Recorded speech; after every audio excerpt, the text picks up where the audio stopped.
Okay. Um, why is art important? Or what is its role in society?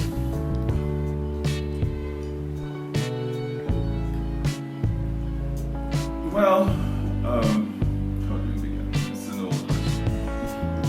It's really a matter of expression. How does a society express itself? How do we put our emotions into play that that others will be able to interpret? How do you document important times and periods, or celebratory moments? All of these things are deeply connected with art and the function of art in society. So, things like that. So it's a way of how we document our experiences. That's basically art. So, what is the aim of an arts leader? Or what is arts leadership? Arts leadership. Well, arts leadership, really, you're hoping that you have prominent part within the arts, the community that would be able to inspire and help to give young ones a sense of how the discipline unfolds, things like this, pointers, directives, good constructive way. And so, specifically, what do you do as a leader in the arts? What do I do? Yes. Well, I really studied as a performer, but I think that my role is also as an artist is very, very important, and I really don't take it lightly. It's an honor, really, and it is again to be able to be put in a position where I can use the arts as a form or means by which I can help with the socialization of young people in terms of how do they understand not only the art and the discipline of the art itself, but actually transforms a young mind or a young talent into a more developed person, by which they will be able to not only understand themselves, but to be very useful to the rest of the society. How would you say arts has changed over the years? I don't think arts has changed significantly over the years. You can go back quite a bit at different societies, and you will see how art functions within the society. Usually, what we call functional art, those that are involved with work, in terms of work songs, the way that how children relate to each other, to children's games and lullabies and things like that. You can see it in terms of how we document our important events, weddings, funerals, things like that. It's art, the connection between art and religion is also a major thing. So it goes back quite a bit. The only real difference now is the role of technology and how does technology really, the play between our arts and technology.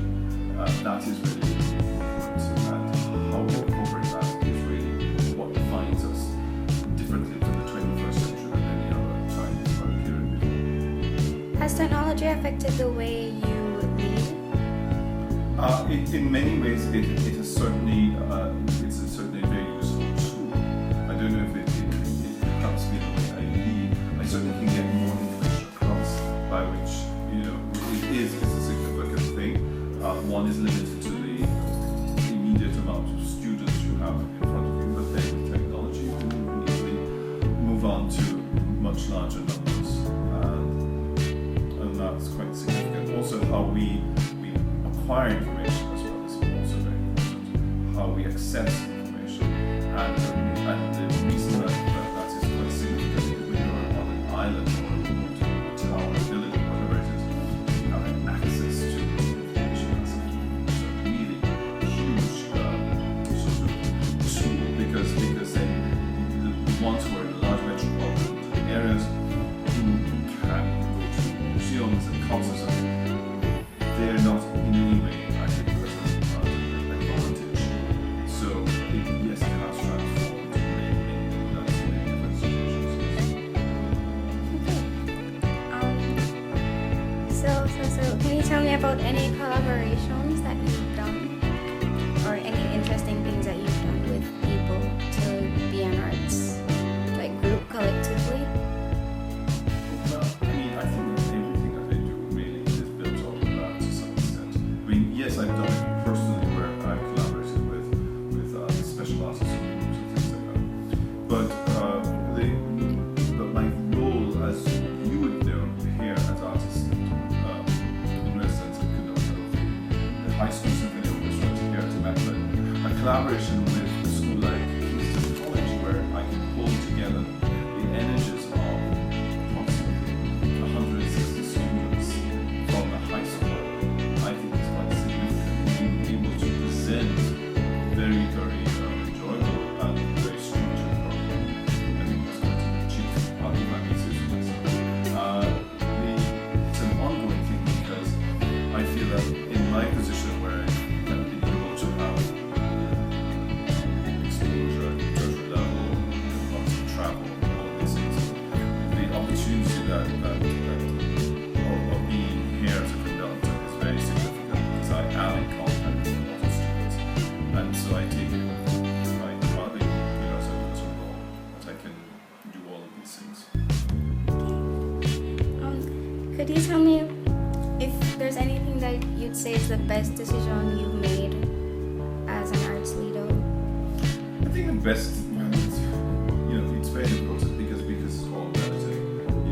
There are opportunities open in many different areas, and one particular decision really was when I was staying in England, and I felt that it would be much better if I came back to Jamaica than staying either in England or on the continent in Europe, because the role that I'm playing here is quite important in terms of leadership, in terms of the arts, and inspiring young ones. In other places, I could be doing something else. Of course, it could be wonderfully interesting. One doesn't know. To say it's the best, I don't know.